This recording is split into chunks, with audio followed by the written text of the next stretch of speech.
പൂക്കി സതീശ Menon മുഖ്യമന്ത്രിയുടെയും team UDFിൻ്റെയും ഭരണം അമ്പേ പരാജയമാണെന്നും ഇവരെ കൊണ്ടൊന്നും ഒന്നിനും കൊള്ളില്ല എന്നും സാധാരണക്കാരിൽ സാധാരണക്കാരായ ജനങ്ങൾ പോലും പറയുന്നുണ്ടെങ്കിൽ നിങ്ങൾ ചിന്തിക്കുക, കേരളത്തെ ഇവർ ഭരിച്ച് മുടിപ്പിക്കുവാൻ വേണ്ടി പോകുകയാണെന്ന്.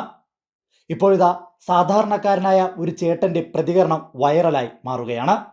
കൃത്യമായി അദ്ദേഹം പറയുന്നുണ്ട്, എനിക്ക് രാഷ്ട്രീയമൊന്നുമില്ല, പക്ഷേ പറയാനുള്ള കാര്യം പറയണമല്ലോ. കഴിഞ്ഞ കേരളത്തിലെ പിണറായി സർക്കാർ അവർ വികസനങ്ങൾ സാധ്യമാക്കിയിരുന്നു.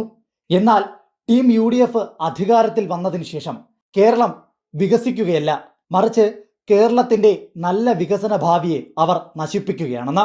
ഉറപ്പായും ഈ പ്രതികരണം മലയാളികൾ എല്ലാ പേരും കേട്ടിരിക്കണം. കാര്യം സാധാരണക്കാരിൽ സാധാരണക്കാരനായ ഒരു രാഷ്ട്രീയവുമില്ലാത്ത ഒരു ചേട്ടന്റെ വാക്കുകളാണത്. ഈ ഗവൺമെന്റ് ശരിയല്ല. ശരിയാണോ? ഇപ്പൊ കയറി വന്ന ഗവൺമെന്റ് ശരിയല്ലെന്നാണ് പറയുന്നത്. തീർച്ചയായിട്ടും. അപ്പൊ ഈ 10 കൊല്ലം ഭരിച്ച അവര് ഒരുമാതിരി കൊള്ളാം. ഞാനിപ്പം ഒരു രാഷ്ട്രീയക്കാരനും അല്ല. എങ്കിലും തൃപ്തരായിരുന്നു. ഒരു തൃപ്തരായിരുന്നു. പിണറായി സർക്കാർ നമുക്കത് പറയാതിരിക്കാൻ പറ്റിയ ഇല്ലല്ലേ? ആ ചേട്ടന്റെ വാക്കുകൾ കേട്ടല്ലോ, അത് 100% ശരിയാണ്. കാരണം തിരഞ്ഞെടുപ്പ് അടുത്ത സമയത്ത് ജനങ്ങൾക്കിടയിലേക്ക് ഇറങ്ങിച്ചെന്ന ഉഡായിപ്പ് ഗ്യാരണ്ടികൾ കൊടുത്താണ് ടീം UDF അധികാരത്തിലേക്ക് വരുന്നത്. പ്രത്യേകിച്ച് മുഖ്യമന്ത്രി VD സതീശൻ. നിങ്ങൾക്ക് ഓർമ്മയില്ലേ, KSRTCയിൽ എല്ലാ സ്ത്രീകൾക്കും സൗജന്യ യാത്ര എന്നൊരു മോഹന വാഗ്ദാനം. അതുപോലെ തന്നെ ആശാ വർക്കർമാർക്ക് 21,000 ഓണറേറിയം. അതുമാത്രമല്ല, സാധാരണക്കാരായ വയോധികർക്കടക്കം ക്ഷേമ പെൻഷൻ 3,000 രൂപ ആക്കുമെന്നുള്ള പൊയ് വാഗ്ദാനം. ഇത്തരം ഉഡായിപ്പ് വാഗ്ദാനങ്ങൾ ജനങ്ങൾക്ക് നൽകിയാണ് വീണ്ടും ഇവർ അധികാരത്തിലേക്ക് എത്തിയത്. എന്നാൽ അധികാരത്തിൽ വന്നു കഴിഞ്ഞപ്പോൾ ഇവരുടെ സ്വഭാവം ആകെ മാറി.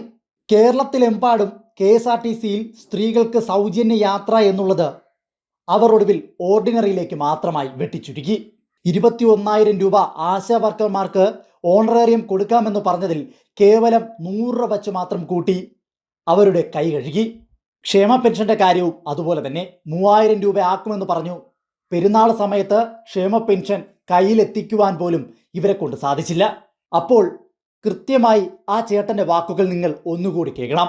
ആ ചേട്ടൻ പറഞ്ഞതിൽ കഴമ്പുണ്ടോ ഇല്ലയോ എന്ന് നിങ്ങൾ തന്നെ ചിന്തിക്കണം.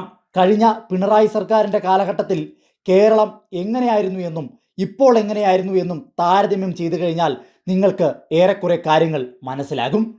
ഈ ഗവൺമെന്റ് ശരിയല്ല. ശരിയാണോ? ഇപ്പൊ കയറി വന്ന ഗവൺമെന്റ് ശരിയല്ലെന്നാണ് പറയുന്നത്. തീർച്ചയായിട്ടും. അപ്പൊ ഈ 10 കൊല്ലം ഭരിച്ച അവര് ഒരുമാതിരി കൊള്ളാം. ഞാനിപ്പം ഒരു രാഷ്ട്രീയക്കാരനും അല്ല. എങ്കിലും തൃപ്തരായിരുന്നു. ഒരു തൃപ്തരായിരുന്നു. പിണറായി സർക്കാർ നമുക്കത് പറയാതിരിക്കാൻ പറ്റിയ ഇല്ലല്ലേ?